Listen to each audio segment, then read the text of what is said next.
My wife's divorced friends convinced her that marriage was slavery, that she needed to set herself free. She took off her ring and hit on a younger guy. That was all I needed, to set myself free.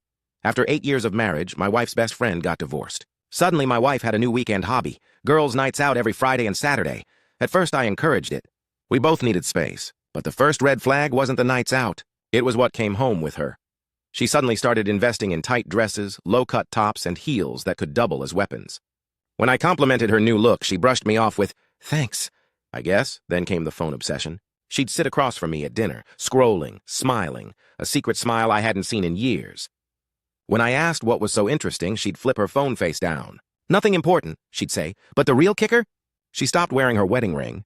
Her excuse? Rings are just symbols of ownership. I'm not property. We picked out those rings together, saved up for them, cried when we exchanged them. Then one Sunday morning, after she rolled in at 3 a.m. smelling like cologne that wasn't mine, I finally confronted her. "We need to talk about these weekend adventures," I said. "I'm supporting my friends through difficult times," she snapped back. "By staying out until dawn? By coming home reeking of someone else's cologne?" She stood up, eyes cold, like someone I barely recognized. "Maybe I feel like a single woman. When was the last time you made me feel alive?" "I make you feel alive every day," I said. "By choosing to stay married to this version of you." "My friends were right about you," she said, her voice full of venom. "Ah," I replied, "the divorced, bitter friends who can't stand seeing anyone else happy." That Friday, I decided I'd had enough. My buddy Mike and I followed her to a bar called Rhythm and Blues. My wife sat with her so-called heartbroken friends, but they were dressed to kill, scanning the room like predators. When a tall guy approached, she didn't hesitate. She smiled, took his hand, and led him to a corner booth. What I witnessed next destroyed everything. She kissed him, deeply, passionately, like she hadn't kissed me in months. Her hands in his hair, his arms around her waist. "Did you get it all?" I asked Mike. "Video, photos, timestamps, everything," he replied. We followed them to his apartment.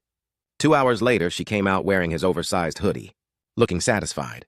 They shared one last kiss before she drove home. Sunday evening, I waited at the kitchen table with my laptop open. "Good night out?" I asked. "Yeah." "Deep conversation about boundaries," she said casually. "Interesting," I replied. "Come have a seat."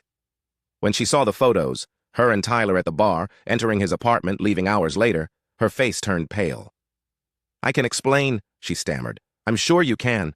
But first, let me show you the rest." I clicked through every photo, every video, every timestamp. The digital breadcrumbs of her double life laid out like a prosecution exhibit. She sank into a chair, hands shaking. "It's not what it looks like," she whispered. "Really? Because it looks like you've been living a secret life and lying to my face every weekend. I was confused," she cried. My friends made me realize how unhappy I was. I showed her the selfie she'd taken with Tyler. "You documented it yourself," I said. "You wanted people to know."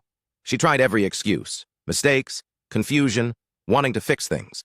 Finally, I asked, "So what did you find exactly?" She looked down. "I felt more alive with him than I have in years with you." There it was. The truth. Finally. "Well," I said, "good news. You're getting complete freedom from this boring, predictable marriage." "But I don't want a divorce," she pleaded. "I want to fix this," I laughed. But there was no humor in it. "You spent months destroying our relationship, and now that you're facing consequences, suddenly you want to repair it?" "It doesn't have to end like this," she begged. "It ended," I said, "the moment you decided Tyler's apartment was more interesting than our bedroom. I'm just making it official." 3 weeks later, I signed the divorce papers. Thanks to my documentation, there was no question about fault. Her lawyer tried to argue for reconciliation, but photos don't lie. And as for Tyler, he dumped her the moment he found out she'd been married the whole time.